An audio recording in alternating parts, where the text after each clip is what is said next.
Halo, selamat datang di dalam channel Saat Teduh Bersama.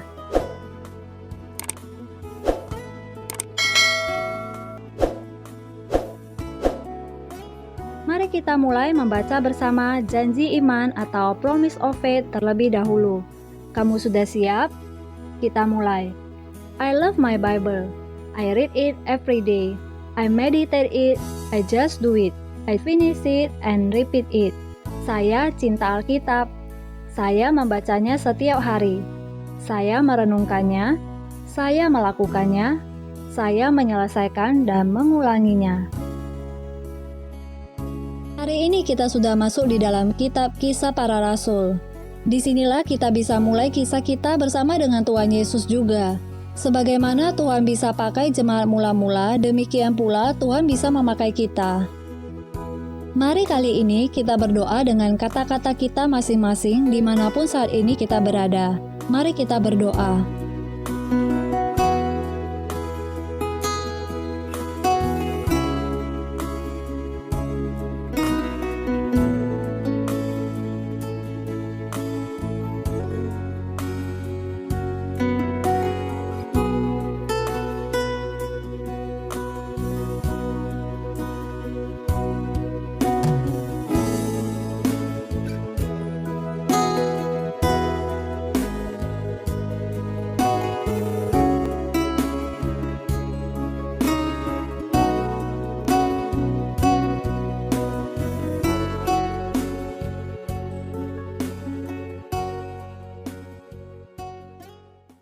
Kisah Para Rasul pasal 10. Petrus dan Kornelius. Di Kaisarea ada seorang yang bernama Kornelius, seorang perwira pasukan yang disebut pasukan Italia. Ia saleh, ia serta seisi rumahnya takut akan Allah, dan ia memberi banyak sedekah kepada umat Yahudi dan senantiasa berdoa kepada Allah.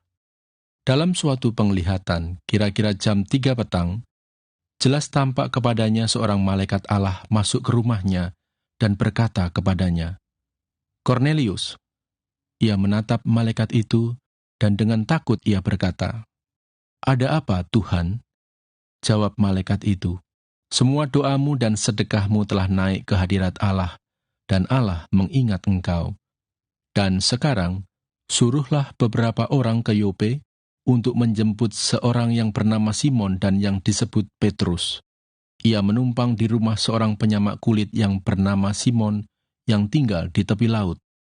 Setelah malaikat yang berbicara kepadanya itu meninggalkan dia, dipanggilnya 2 orang hambanya beserta seorang prajurit yang saleh dari orang-orang yang selalu bersama-sama dengan dia. Dan sesudah ia menjelaskan segala sesuatu kepada mereka, ia menyuruh mereka ke Yope. Keesokan harinya, ketika ketiga orang itu berada dalam perjalanan dan sudah dekat kota Yope, kira-kira pukul 12:30 hari, naiklah Petrus ke atas rumah untuk berdoa. Ia merasa lapar dan ingin makan, tetapi sementara makanan disediakan, tiba-tiba rohnya diliputi kuasa ilahi. Tampak olehnya, langit terbuka dan turunlah suatu benda berbentuk kain lebar yang bergantung pada keempat sudutnya, yang diturunkan ke tanah. Di dalamnya terdapat berbagai jenis binatang berkaki 4, binatang menjalar dan burung. Kedengaranlah olehnya suatu suara yang berkata, "Bangunlah, hai Petrus, sembelihlah dan makanlah." Tetapi Petrus menjawab, "Tidak, Tuhan, tidak, sebab aku belum pernah makan sesuatu yang haram dan yang tidak tahir." Kedengaran pula untuk kedua kalinya suara yang berkata kepadanya, "Apa yang dinyatakan halal oleh Allah, tidak boleh engkau nyatakan haram." Hal ini terjadi sampai 3 kali, dan segera sesudah itu, terangkatlah benda itu ke langit. Petrus bertanya-tanya di dalam hatinya, apa kiranya arti penglihatan yang telah dilihatnya itu. Sementara itu telah sampai di muka pintu orang-orang yang disuruh oleh Kornelius dan yang berusaha mengetahui di mana rumah Simon. Mereka memanggil seorang dan bertanya, apakah Simon yang disebut Petrus ada menumpang di rumah itu? Dan ketika Petrus sedang berpikir tentang penglihatan itu, berkatalah Roh, ada 3 orang mencari engkau. Bangunlah, turunlah ke bawah, dan berangkatlah bersama-sama dengan mereka.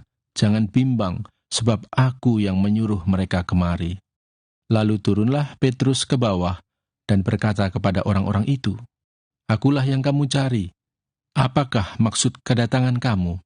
Jawab mereka, Kornelius, seorang perwira yang tulus hati dan takut akan Allah, dan yang terkenal baik di antara seluruh bangsa Yahudi, telah menerima penyataan Allah dengan perantaraan seorang malaikat kudus, supaya ia mengundang engkau ke rumahnya dan mendengar apa yang akan kau katakan. Ia mempersilahkan mereka untuk bermalam di situ. Keesokan harinya ia bangun dan berangkat bersama-sama dengan mereka, dan beberapa saudara dari Yope menyertai dia. Dan pada hari berikutnya, sampailah mereka ke Kaisarea. Kornelius sedang menantikan mereka, dan ia telah memanggil sanak saudaranya dan sahabat-sahabatnya berkumpul. Ketika Petrus masuk, datanglah Kornelius menyambutnya, dan sambil tersungkur di depan kakinya ia menyembah Petrus. Tetapi Petrus menegakkan dia, katanya, Bangunlah, aku hanya manusia saja. Dan sambil bercakap-cakap dengan dia, ia masuk dan mendapati banyak orang sedang berkumpul. Ia berkata kepada mereka, Kamu tahu betapa kerasnya larangan bagi seorang Yahudi untuk bergaul dengan orang-orang yang bukan Yahudi atau masuk ke rumah mereka. Tetapi Allah telah menunjukkan kepadaku bahwa aku tidak boleh menyebut orang najis atau tidak tahir. Itulah sebabnya aku tidak berkeberatan ketika aku dipanggil, lalu datang kemari. Sekarang aku ingin tahu, apa sebabnya kamu memanggil aku? Jawab Kornelius, 4 hari yang lalu, kira-kira pada waktu yang sama seperti sekarang, yaitu jam 3 petang, aku sedang berdoa di rumah. Tiba-tiba ada seorang berdiri di depanku, pakaiannya berkilau-kilauan, dan ia berkata, Kornelius, doamu telah didengarkan Allah dan sedekahmu telah diingatkan di hadapannya. Suruhlah orang ke Yope untuk menjemput Simon yang disebut Petrus. Ia sedang menumpang di rumah Simon, seorang penyamak kulit, yang tinggal di tepi laut. Karena itu, segera kusuruh orang kepadamu, dan dengan senang hati engkau telah datang. Sekarang kami semua sudah hadir di sini di hadapan Allah, untuk mendengarkan apa yang ditugaskan Allah kepadamu. Lalu mulailah Petrus berbicara, katanya, Sesungguhnya aku telah mengerti bahwa Allah tidak membedakan orang. Setiap orang dari bangsa manapun yang takut akan Dia dan yang mengamalkan kebenaran berkenan kepadanya. Itulah firman yang Ia suruh sampaikan kepada orang-orang Israel, yaitu firman yang memberitakan damai sejahtera oleh Yesus Kristus, yang adalah Tuhan dari semua orang. Kamu tahu tentang segala sesuatu yang terjadi di seluruh tanah Yudea, mulai dari Galilea, sesudah baptisan yang diberitakan oleh Yohanes, yaitu tentang Yesus dari Nazaret, bagaimana Allah mengurapi dia dengan Roh Kudus dan kuat kuasa, dia yang berjalan berkeliling sambil berbuat baik dan menyembuhkan semua orang yang dikuasai iblis, sebab Allah menyertai dia. Dan kami adalah saksi dari segala sesuatu yang diperbuatnya di tanah Yudea maupun di Yerusalem, dan mereka telah membunuh dia dan menggantung dia pada kayu salib.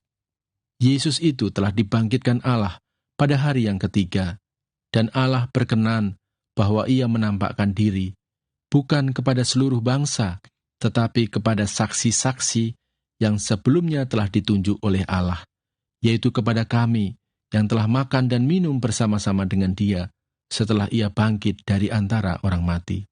Dan ia telah menugaskan kami memberitakan kepada seluruh bangsa dan bersaksi bahwa dialah yang ditentukan Allah menjadi hakim atas orang-orang hidup dan orang-orang mati.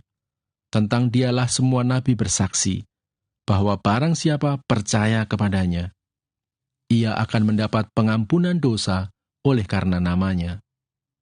Ketika Petrus sedang berkata demikian, turunlah Roh Kudus ke atas semua orang yang mendengarkan pemberitaan itu. Dan semua orang percaya dari golongan bersunat yang menyertai Petrus tercengang-cengang karena melihat bahwa karunia Roh Kudus dicurahkan ke atas bangsa-bangsa lain juga. Sebab mereka mendengar orang-orang itu berkata-kata dalam bahasa roh dan memuliakan Allah.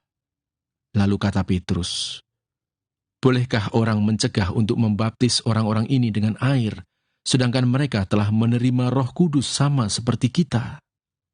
Lalu ia menyuruh mereka dibaptis dalam nama Yesus Kristus. Kemudian mereka meminta Petrus supaya ia tinggal beberapa hari lagi bersama-sama dengan mereka. Pembacaan firman Tuhan sudah selesai. Yuk ambil waktu sejenak untuk merenungkan kembali firman yang sudah kita baca.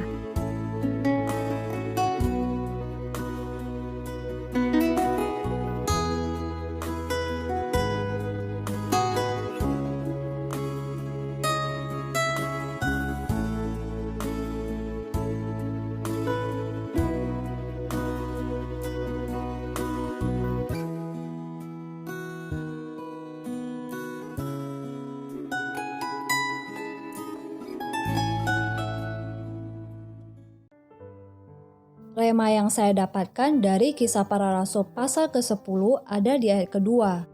Ia saleh, ia serta seisi rumahnya takut akan Allah dan ia memberi banyak sedekah kepada umat Yahudi dan senantiasa berdoa kepada Allah.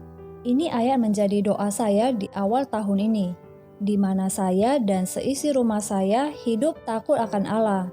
Mudah untuk memberi dan berdoa menjadi kebiasaan keluarga kami. Ini resolusi saya.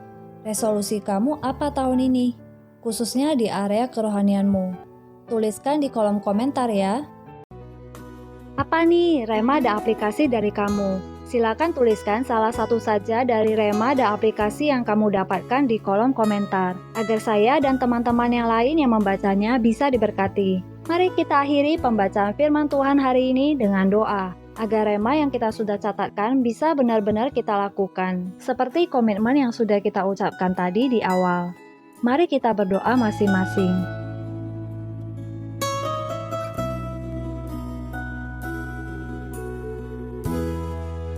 Sampai ketemu lagi. God bless you.